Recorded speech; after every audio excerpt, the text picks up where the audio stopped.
오늘 함께 나눌 말씀 히브리서 10장 32절에서 39절입니다. 히브리서 10장 32절에서 39절입니다.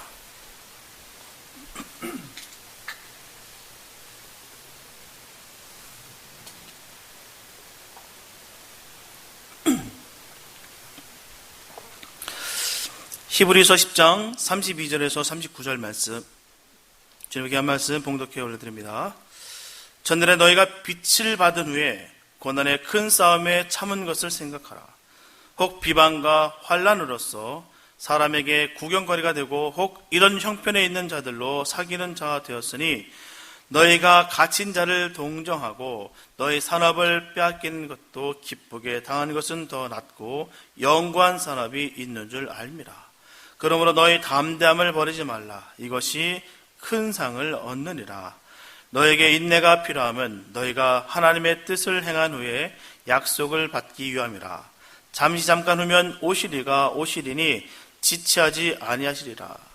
오직 나의 의인은 믿음으로 말미암아 살리라. 또한 뒤로 물러가면 내 마음이 저를 기뻐하지 아니하리라 하셨느니라. 우리는 뒤로 물러가 침륜에 빠질 자가 아니요 오직 영혼을 구원함에 이르는 믿음을 가진 자니라. 아멘. 2세기 초에 소아시아의 한 지방을 다스렸던 플리니라는 그 로마의 총독이 있었습니다. 이 총독이 쓴 플리니의 서신은 로마 제국의 기독교 박해에 대한 많은 당시의 증거를 보여주고 있습니다.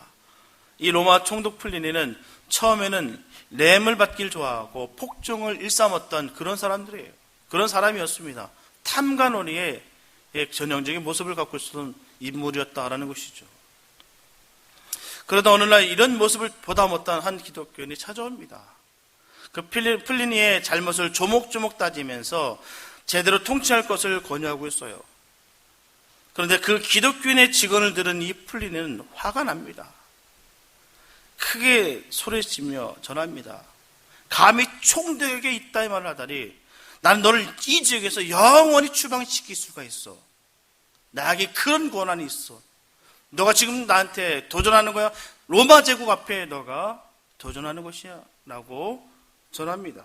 그때 이 기독교인이 전합니다. 그래도 상관없습니다. 괜찮아요. 쫓아내도 괜찮습니다. 추방해도 저는 아무 상관이 없습니다. 왜냐고요? 모든 땅이 하나님의 것이니 저의 집을 잃지 않습니다. 어느 곳에 있든 주님과 함께하는 그곳이 나의 집입니다. 그때 그 기독교인이 전하는 그 말을 듣고 화가 머리끝까지 난 총독은 전합니다. 그래? 너는 당장 내가 너를 죽일 수도 있어. 너의 생명 하나 뺏는 거 아무 일도 아니야. 그렇게 고함을 쳤습니다. 하지만 그는 그 얘기를 듣는데도 불구하고 조금도 주눅지지 않고 인간은 누구나 죽습니다. 그러나 나에게 있는 부활의 약속이 있습니다. 비록 생명은 내가 뺏긴다 할지라도 결코 이 부활의 약속은 빼앗을 수가 없습니다. 조금도 죽음에 대해서 저는 두려움이 없습니다. 이게 되받아 말합니다. 총독은 협박이 전혀 먹히지 않으니 더 나아가서 이렇게 말합니다. 도저히 못 참겠다. 그렇다면 너의 가족 모두 다 내가 싹 다 생명을 뺏어버리겠다. 이렇게 전할 때 이런 협박까지 들었는데도 불구하고 그는 총독 각하, 저의 가정은 모두 저와 같은 믿음과 신앙을 갖고 있습니다. 각하가 방금 하신 협박들에게 있어서는 저희 가족은 하나도 신경 안 씁니다. 아무것도 아닌 일들입니다. 저희들은 결코 두렵지가 않습니다. 이렇게 담대하게 자신의 뜻을 전합니다. 우리가 믿는 사람으로서 참 멋지지 않습니까? 조금도 우리가 굴하지 않는다는 것. 정말 세상이 감당 못할 만한 이런 신앙이 바로 그의 모습이었다라는 것입니다. 이게 초대 교부들의 모습이었다라는 것이죠. 이런 그의 담대함에 당황한 플리니는 결국 그를 돌려보냅니다. 처음에 기독교에 대한 이유 없는 그 폭정을 일삼은 이 총독은 이런 여러 일들을 겪어가면서 로마의 기독교인들에 대한 처벌이 잘못되었음을 느끼게 됩니다. 그리고 로마의 기독교인에 대한 정치에 대해 다시 생각하게 됩니다. 그리고 기독교인들이 법을 어기지 않으면서 심지어 선합니다. 늘 그들의 모습 속에서 늘 바른 모습만 있다라는 것이죠. 삶의 모습 속에서 정말 모범이 될 만한 그런 삶을 살고 있었다라는 것입니다. 그 모습을 보며 로마 정치가 잘못되었음을 황제에게 문서로 전했습니다. 그로 인해 로마 기독교 박해가 많이 수그러들게 되었다는 것이죠. 그의 담대함들, 우리 초대교회 그 신자들의, 우리 믿음의 선지들의 그 담대함으로 말미암아 하나님의 뜻을 전할 수가 있었다는 것입니다. 우리가 너무도 잘 알고 있듯이 예수님은 이미 세상에서 승리하셨습니다. 그 승리했기 때문에 우리도 승리한 것이에요. 분명히 우리는 말씀을 믿음으로 그 승리를 받기만 하면 됩니다. 이미 모든 것을 우리 주님께서 승리하셨어요. 그러므로 저와 여러분들은 예수님의 말씀을 통해서 승리에 대한 담대한 자신감을 갖게 되시길 바랍니다. 그로 인해 세상과 타협지 마시고 당당히 진리와 복음을 외치시기 바랍니다. 그러면 반드시 복되고 형통할 것이에요. 오늘 본문 말씀은 우리 마음속에 뜨거운 순교의 피가 돌게 하는 고난과 소망의 대서사시와 같은 그런 말씀이에요. 귀한 말씀입니다. 이 말씀은 요즘처럼 코로나19로 인해서 예수 믿는 것이 너무너무 어려워지고 믿음을 지키는 것이 그 어느 때보다 힘든 이 시대를 살아가는 우리에게 다시 한번 가슴을 뛰게 하는 말씀들이다 할 수가 있습니다. 오늘 본문은 예수를 믿는다고 순교를 당하거나 모든 것을 빼앗기던 초대교회의 고난과 핍박을 또 그 의미를 깊이 알 수 있는 말씀들이에요.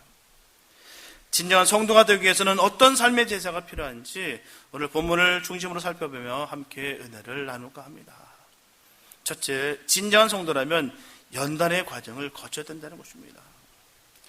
하나님께서 성도에게 주시는 가장 큰 믿음의 선물 중 하나가 바로 담대함이에요. 담대함입니다. 성도는 세상에 살 때 고난과 핍박을 당하는 것이에요. 당하게 됐습니다. 성도의 삶을 더욱더 살려면 살수록, 애쓰면 애쓸수록 더욱더 고난과 핍박은 불가피합니다. 피할 수가 없어요. 불편하게 되는 것은 당연한 것입니다. 사실 예수님을 믿는데 아무런 어려움도 느끼지 못하고 있다는 것, 그게 큰 문제입니다. 내가 예수 잘 믿고 있는데도 불구하고 아무런 문제가 없다는 것, 있을 수가 없다는 것이죠. 분명하게 성도는 때로 영적인 공격을 받기도 했다는 것입니다. 받는 것이 정상이에요. 그 이유는 명확합니다. 성도가 하나님의 편에 서서 사단의 나라를 공격하는데 사단이 성도를 공격하지 않는다고 하는 것은 결코 있을 수가 없다는 것입니다. 분명히 내가 사단을 공격하고 있는데 아무런 공격이 없다는 것이 말이 안 된다는 것이죠. 만약에 공격이 없다는 것은요, 이미 사단의 밥이 되었다라는 증거가 될 수도 있습니다. 또 한편으로는 성도를 교만하게 만들어서 나는 마음대로 해도 괜찮다. 특별히 나를 사랑하시기 때문에 하나님께서 나를 예외로 나는 어떤 죄를 진다 할지라도 다 용서케 하셨다라고 무서운 교만과 착각을 심어주었다라는 것입니다. 어찌되었든 연단이 없는 신앙은 언제라도 넘어질 수 있는 너무나도 위태한 신앙이다라는 것입니다. 그것은 마치 온실에서만 자라난 화초예요. 화초 같다는 것입니다. 찬바람만 맞아도 그냥 시들어버리고 넘어져 깨지고 부서지는 그런 신앙과 같다라는 것입니다. 우리가 고난을 겪을 때는 힘들지만 그 신앙의 위기와 고난을 통해서 참으로 주님을 믿는다는 것이 무엇인지 알 수가 있다는 것입니다. 하지만 오늘날은 초대교회 성도들이 당한 고난이나 핍박을 당하는 사람은 많지 않아요. 때로 극한의 선교지에서는 지금도 그런 고난이 이어지지만 한국과 미국과 저 서방 국가에서 자유민주국가 진영에서는 종교의 자유를 허용합니다. 그러나 지금은 팬데믹이라고 하는 이 또 다른 형태의 위협이 우리에게 놓여져 있다는 것이죠. 우리가 지금까지 겪지 못한 고통을 겪고 있는 것이 사실입니다. 직장이나 가정이나 사업장이 뿌리째 흔들리는 많은 사람들의 이야기를 듣게 됩니다. 그로 인해 믿음을 지키고 믿음 생활을 한다는 것이 만만치가 않은 세상이 됐다는 것이죠. 그 와중에 대면 예배는 제재가 심하고요. 마음껏 소리질러 기도하는 것도 어려워졌어요. 마스크를 쓰고 찬양을 드린다는 것이 얼마나 가슴 아픈 현실인지 모르겠습니다. 코로나 때문에 결코 사라질 것 같지 않던 이 보장된 직장과 사업장이 점점 사라지고 있는 시국이에요. 그 대기업들이 뻥뻥 나가 자빠지고 있습니다. 절대로 망하지 않을 것 같았던 그런 기업들이 도산되고 있다는 것이죠. 자영업자들이 모든 것을 내려놓고 있어요. 렌트비를 못 내서 언제 이 주인에게, 건물주에게 킥아웃 당할까? 그거 날짜 세아리고 있다는 것입니다. 우리에게 큰 고난이 아닐 수가 없어요. 하지만 아이러니하게도요, 이런 고난의 과정을 겪을 때 비로소 하나님의 진정한 사랑과 은혜를 우리가 깨닫게 된다는 것입니다. 신기하고도 놀라워요. 평소에는 몰랐는데 어려움이 올 때 하나님의 사랑을 알 수 있다는 것이, 비록 너무나 힘들지만 이 연단을 통해 정금같이 빚으시는 살아계신 주님을 보는 눈이 우리 모두에게 있게 되시기를 축복합니다. 초대교회 당시 로마 네로 황제로부터 수많은 성도들이 당한 이 핍박과 고통을 우리는 너무나도 잘 알고 있습니다. 그 참혹함과 그 잔인성과 그 폭력성을 우리는 너무너무 잘 알고 있어요. 어떻게 우리 믿음의 선진들이 고난받고 고문받고 그렇게 죽어갔던 모습들을 우리가 잘 알고 있습니다. 그들은 그런데도 불구하고 목숨을 버리면서까지도 신앙을 굳게 지켰다는 것이죠. 생명을 조금도 귀한 것으로 여기지 아니하고 믿음을 굳게 지켰습니다. 그러나 그들이 생명을 버리면서까지 이 믿음을 지켰다고 해서 그들은 이 세상에 대한 허무주의라든지 비관론자들이 아니었습니다. 생명을 조금도 아끼지 않는다고 해서 하찮게 여겼던 그런 사람들이 아닙니다. 그들은 진정으로 하늘의 것을 더 소망했기 때문에 그들의 신앙을 지키기 위해 목숨까지라도 버릴 수가 있었다는 것입니다.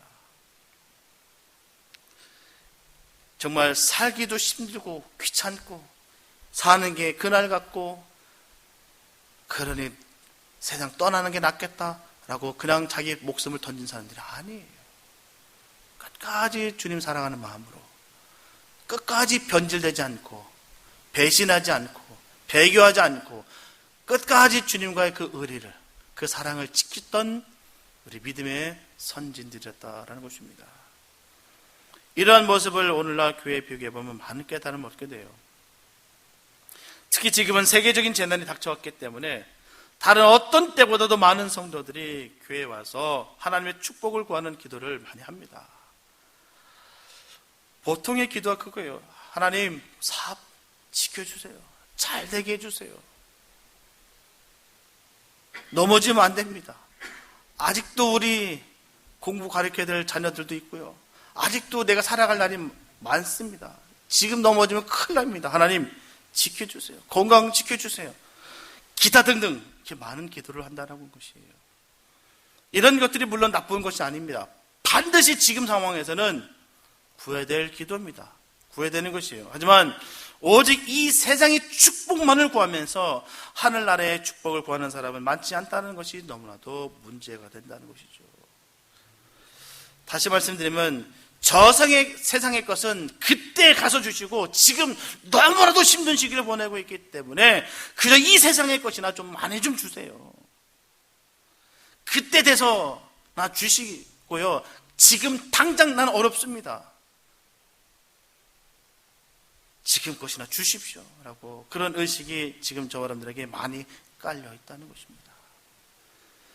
하지만 요한일서 2장 15절 말씀을 보게 되면 누구든지 이 세상을 사랑하면 아버지의 사랑이 그 속에 있지 아니하다라고 분명히 말씀하고 있어요. 누구든지입니다. 예외가 없어요. 누구든지 이 세상을 사랑하면 아버지의 사랑이 그 속에 있지 아니한다라고 했습니다.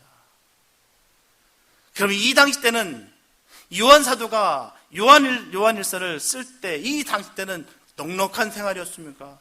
믿는 우리들이 말이에요. 하나님의 자녀들의 삶 속에서 넉넉한 삶을, 풍요로운 삶을 살 때 그때 요한일서가 기록되었을까요? 모름지기 지금보다도 더 어렵고 더 고난스럽고 더 두렵고 공포에 휩쓸렸던 그런 시기였다라는 것입니다. 그런데 주님께서 주신 이 말씀은 바로 누구든지 이 세상을 사랑하면 아버지의 사랑이 그 속에 있지 아니하다라고 분명히 말씀하고 있다는 사실입니다. 이것은 필립보서 3장 20절에서 사도 바울의 말씀대로 믿는 사람들의 시민권은 바로 하늘에 있기 때문입니다. 저와 여러분들에게 있어서는 그 시민권이 이 땅에서의 시민권이 아닌 바로 하늘나라의 시민권을 우리가 소유했다라는 것입니다. 성도는 인내할 수 있는 힘이 있어야 궁극적으로 승리할 수가 있다는 것입니다. 인내야말로 성도의 승리를 위한 가장 큰 덕목이에요. 얼마나 많은 사람들이 인내 부족 때문에 신앙의 길에서 타락했는지를 우리가 너무나 잘 알고 있습니다. 그 인내가 없어서 말입니다. 금방 뭔가가 시체말로 쇼부가 나야 되는데 앞은 보이지 않고 변화되는 것 같지는 않고 진전 상황은 아무것도 안 보이니까 해봐도 소용없네 라는 결론을 내리고 주님을 떠난 사람들이 얼마나 많은지 몰라요. 그러나 분명한 것은 인내가 모든 사람에게 그냥 생기는 것은 절대로 아니다는 것입니다. 인내는 결코 그냥 생기는 거 아니에요. 가만히 있다고 그냥 인내가 내가 생기는 것이 아니다라는 것입니다. 이를테면 지금 당장 죽을 병에 걸린 사람에게 그냥 참고만 있으라는 그 말은 너무나도 어리석은 말이에요. 지금 당장 죽겠는데 그냥 참아 그거는 결코 옳은 말이 아닙니다. 하지만 곧 의사가 오니까 참으라고 하는 것은 타당한 말이 되는 거예요. 지금 의사가 오고 있으니까 조금만 더 견뎌. 아파도 조금만 더 참아.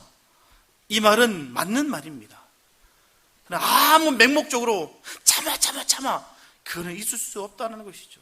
성도도 마찬가지예요. 그냥 참는다 그런 말이 있을 수가 없습니다. 왜 참는가에 대해서 명확한 답을 갖고 있어야 되는 것이죠. 그래서 성도들의 인내는 아무런 소망도 기대도 없이 무작정 참는 인내가 아니라 우리 주 예수님을 믿는 믿음과 소망의 근거가 되어야 되는 것입니다. 그 믿음 가운데 우리가 참는 것이고 인내하는 것이에요. 그냥 사람들 다 참으니까 내가 안 참고 뭔가 내 표현하게 되면은 체결 잡힐까봐 남의 의식해서 그러는 거 아닙니다. 주님 때문에 우리가 참고 있는 것이에요. 분명히 이 믿음과 소망이 진정한 인내를 우리에게 줄 수가 있다는 것입니다. 본문 37절에도 잠깐 후면 오실 이가 오시리니 지체하지 아니하시리라 라고 말씀하고 있어요. 지체하지 아니하신다. 이제 곧 오실 주님을 바라보고 지금 당장은 조금 억울해도 좀 손해봐도 좀 답답해도 인내하라는 것입니다.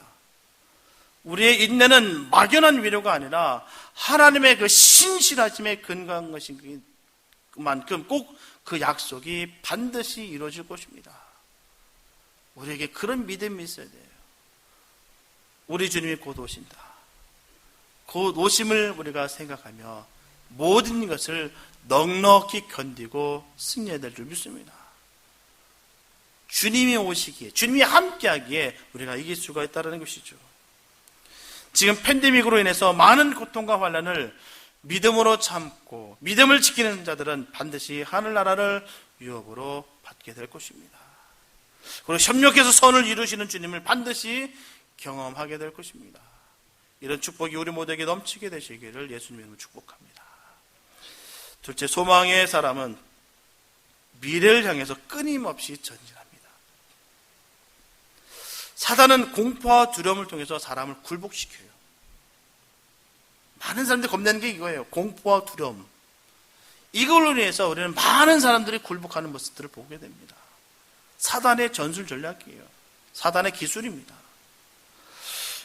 분명한 것은 사단에게 한 번의 두려움에 굴복되면 어떤 환경이나 조건 속에서도 우리는 두려움의 권세에 그대로 사로잡히게 됩니다. 그래서 말세를 사는 성도들은 본문 39절의 말씀대로 뒤로 물러나 침륜에 빠지는 것이 아니라 오직 영혼을 구원하는 믿음을 가진 자로서 당당하게 지금의 세상을 이겨야 될 줄 믿습니다. 이게 바로 믿음의 사람들의 모습이에요. 믿음을 가진 자로서의 당당함이다라는 것입니다. 믿음의 사람에게는 오직 앞으로 전진하거나 아니면 뒤로 물러나 침륜에 빠지는 두 가지 일이 있다는 것이죠. 중간은 없습니다. 멈춰서는 것이 아니에요. 앞으로 가든지 아니면 밀려가든지 그거 우리가 결정해야 된다는 사실입니다. 여기서 침륜이라는 말은 헬라 원어로 아폴레야라고 하는데요, 멸망당한다라는 뜻입니다. 그리고 뒤로 물러나면 멸망을 당하게 된다라는 것이에요. 또한 이 침륜이라는 말은 숨는다, 피한다라는 뜻을 또 가지고 있습니다. 그러므로 하나님이 주신 사명이 성도에게 주어질 때 숨고 피하는 것이 바로 뒷걸음질하여 멸망당하는 것과 같습니다.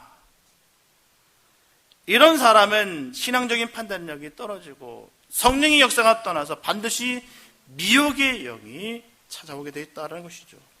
그래서 믿음이 흔들리고 조바심이 생겨서 결국 이단에 넘어가기도 하고 기도해도 아무런 응답이 없어 스스로 멸망에 이르게 되는 것입니다.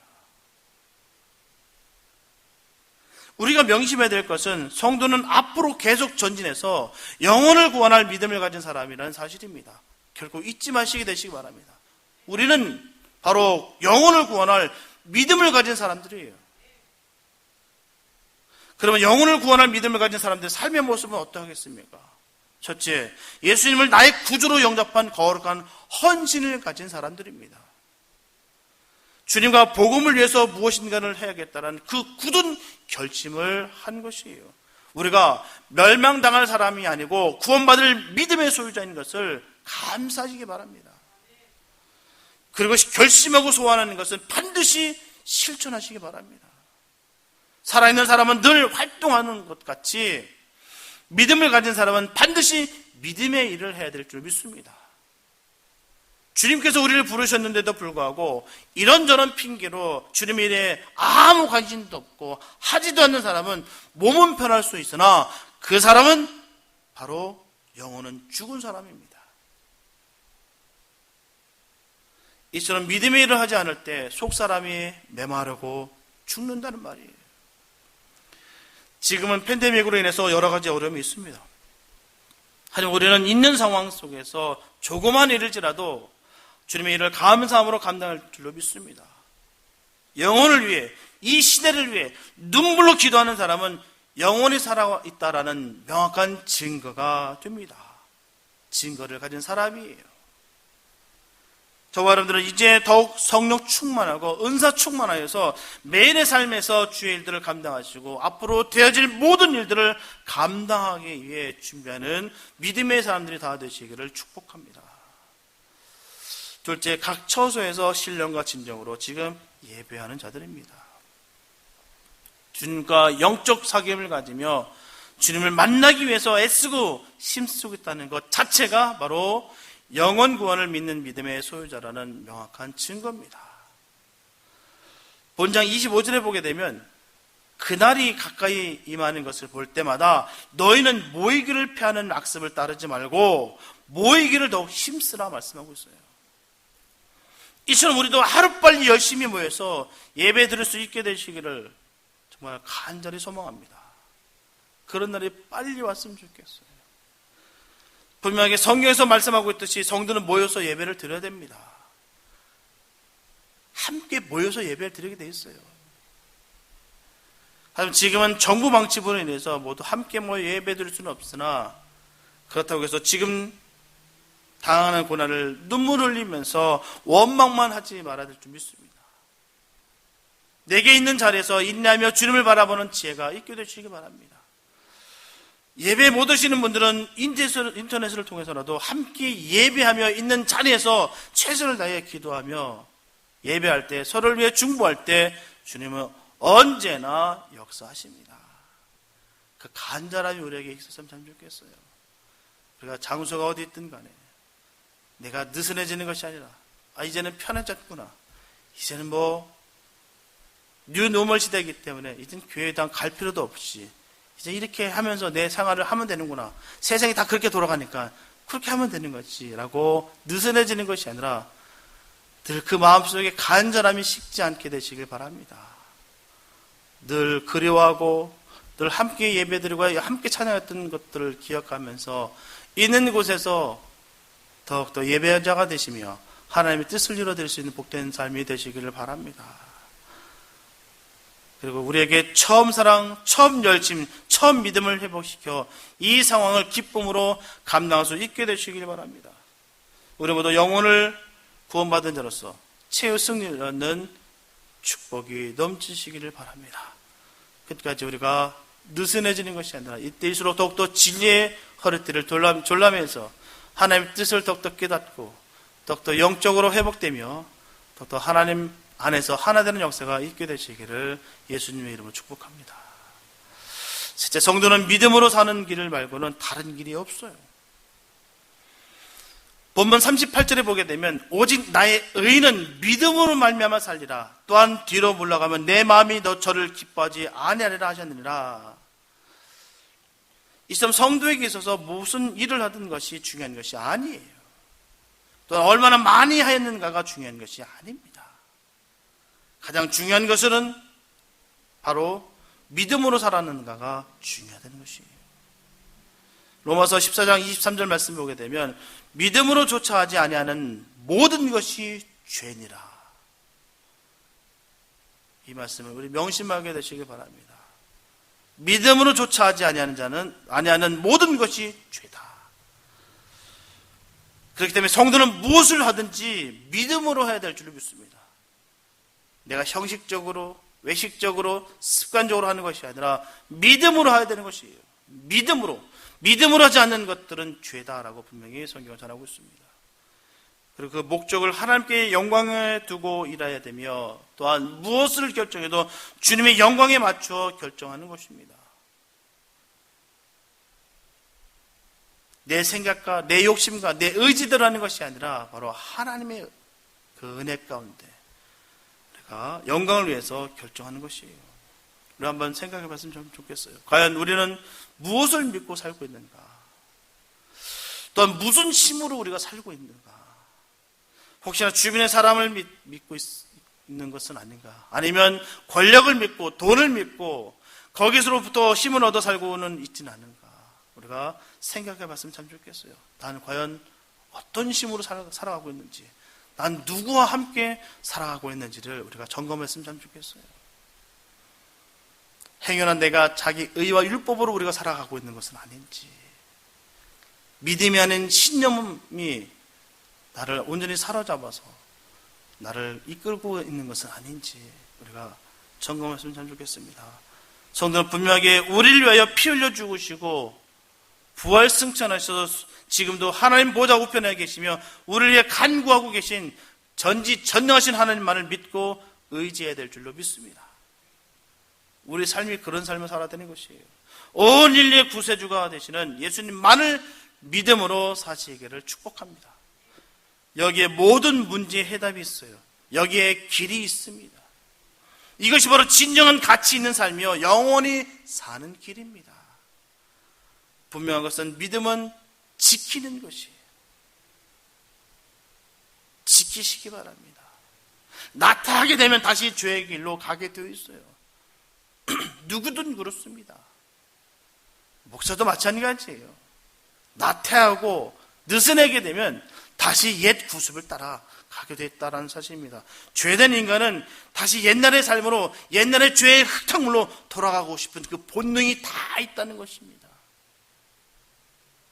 그렇기 때문에 성도는 주님 만나는 그날까지 천국에서 없을 만한 것을 잘 나가면서 믿음을 전진하는 것입니다.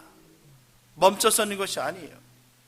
계속해서 전진해 나가야 될 줄 믿습니다. 뒤로 물러나가는 것이 바로 죄다, 멸망이다 라고 분명히 성서는 전하고 있습니다. 뒤로 물러서지 마시고 앞으로 나아가게 되시기 바랍니다. 성도에게는 주께 계신 그 천국밖에는 갈 곳이 없어요. 다른 길이 없습니다. 만약에 그곳이 아니면 바로 멸망인 거예요. 그래서 우리는 둘 중에 하나를 고르는 것이 아닙니다. 성경은 항상 우리에게 둘 중에 하나 골라라 라고 전하는 것이 아니다라는 것입니다. 분명하게 주님의 길을 걸으라 말씀하고 있다는 사실입니다. 중간은 없어요. 결코 속지 마시기 바랍니다. 중간은 없습니다. 중간에 멈춰서는 것이 바로 뒤로 물러서는 것이에요. 바로 뒤로 물러서는 것이 바로 멸망입니다. 오직 주님 계신 것을 믿음으로 끝까지 가야 될 줄로 믿습니다. 우리의 삶이 온전히 하나님께만 달려갈 수 있는 그런 복된 삶 되시기를 축복합니다. 사랑하는 성도 여러분, 주님은 우리를 위하여 더 나은 미래, 더 나은 것을 준비하시고 우리를 기다리고 계세요. 그래서 성도는 믿음의 선한 싸움에 승리하는 것입니다. 그리고 담대한 신앙으로 말미암아 큰 상을 받는 인생을 사는 것이 바로 하나님의 뜻입니다. 하나님은 우리가 승리하길 바라세요. 우리가 저주 가운데 있는 것을 바라시는 거 아니라 늘 승리하는 삶을 살기를 원하신다는 것입니다. 왜 축복과 저주를 늘 같은 자리에서 말씀하셨냐? 웬만하면 떨어져서 저주 받게 하는 것이 아니라 절대로 저주받는 곳에 잊지 말으라 우리에게 말씀하고 계신다는 사실입니다. 신명기 28장을 보면 판이하게 나타납니다.